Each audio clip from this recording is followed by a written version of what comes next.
Hello, my name is Xavier Devroy. I'm an assistant professor at the University of Namur in Belgium, and in this video I will present our work on automated testing for simple programming exercises. This work was done by Pierre Ortega in the context of his master thesis here at the University of Namur, supervised by Professor Benoit van der Roos and myself. This work was supported by the Cyber Excellence project funded by the Service Public de Wallonie. Following the learning by doing philosophy, first-year programming and algorithm courses usually require students to learn programming through practical sessions. Typically, such sessions include tasks where students design algorithms and data structures and write program for simple yet not trivial problems, like for instance defining list structure and various sorting algorithms. Over the years, such courses started to rely on automated grading platforms such as Ingenious, allowing to cope with the ever-growing number of students, provide a larger number of exercises together with rapid formative feedback. Designing and encoding exercises in platforms such as Ingenious is not trivial and requires substantial amount of effort for a given course. The teacher has to design the exercise together with a way to provide feedback to the students when they submit their code.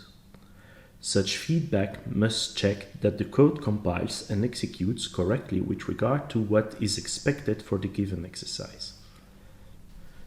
For instance, Ingenious relies on testing. When students submit their code, the system executes it against a set of unit tests defined by the teacher to ensure that the code behaves as expected. For each exercise, the teacher has to define a set of unit tests covering expected behavior and preventing invalid ones, for instance by testing corner cases. Multiplied by the number of exercises, designing practical session for programming course can be time-taking. Over the year, researchers have developed many automated test case generation and execution approaches relying on various artifacts to generate tests. Among those approaches, search-based test case generation depends on the source code of an application to generate tests exercising different paths of the code. The generation process is driven by one or several criteria, like for instance branch coverage, requiring the test to execute the different branches of the program. If you are interested in search-based test case generation, do not hesitate to look at our lab's website.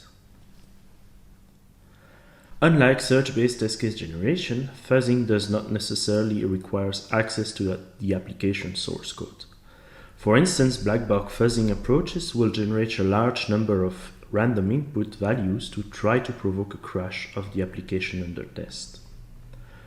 Other fuzzing approaches rely on partial or full analysis of the program under test to drive the input generation process and exercise new paths during the execution. In this work, we explore how automated test case generation can help reduce the effort of creating new programming exercises while providing useful feedback. The programming exercises are small, with well-defined inputs and outputs, and come with a reference implementation of the program the students have to write. Therefore, we rely on fuzzing and random combination of method calls.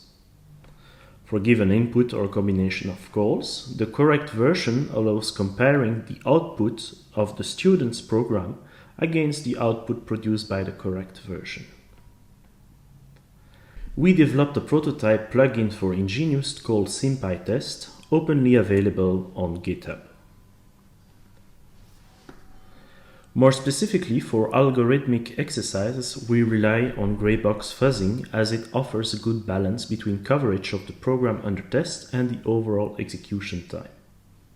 Here is an example of Python script written by the teacher to provide automated feedback in Ingenious using SimPyTest for a given simple function, adder, returning the sum of two integers. The call to the fuzz function requires a reporter collecting the result of the execution, the student's implementation of the adder function, the reference implementation of the adder function, the Python modules that can be used, and the number of iteration of the fuzzer, which is here 1000. After the execution, the results are retrieved from the reporter object and printed to the student. In case of an error or mismatch between the student's implementation and the expected value, the message indicates the returned and expected values or the error message. For data structure definition, students have to define a class implementing the different methods working with the data structure. For instance, for a list, students might have to implement the initialization of an empty list, addition, removal, and retrieval of the last value of the list. Automatically testing such classes is not as simple as for a single function.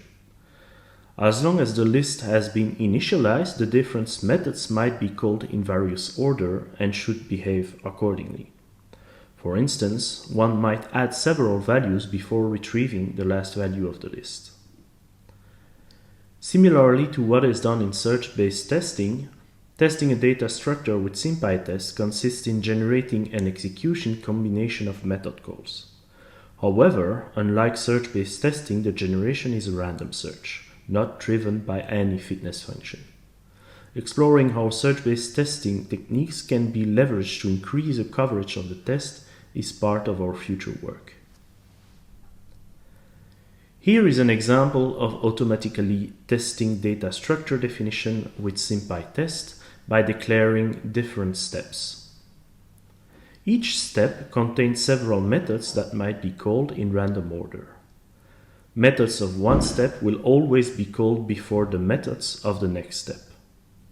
In our example, the init method will always be called once before any combination of maximum 10 calls to other methods. For each random combination, the execution of the student's implementation is compared to the reference implementation. As for algorithmic problems, after the execution, the results are retrieved from the reporter object and printed to the student. In case of an error or mismatch between the student's implementation and the reference implementation, the message indicates the return and expected values or the error message. One of the main challenges when dealing with automated testing is providing feedback that students can understand. For now, SimPyTest limits this feedback to indicate which input values or combination of method calls did not work on the student's code. This feedback is, for now, minimal, and several improvements are part of our future work. First, the different error messages need to be printed using standard template to ease the understanding and express the error using the same language level as the exercise description. For instance, an error message saying that adding 0 to 0 did not work. Second, the feedback has to provide enough detail for the students to identify the problem in their code and fix it. One solution could be to give the result produced by the reference implementation in SimPyTest. We plan to evaluate different feedback setups for algorithmic problems and data structure definitions.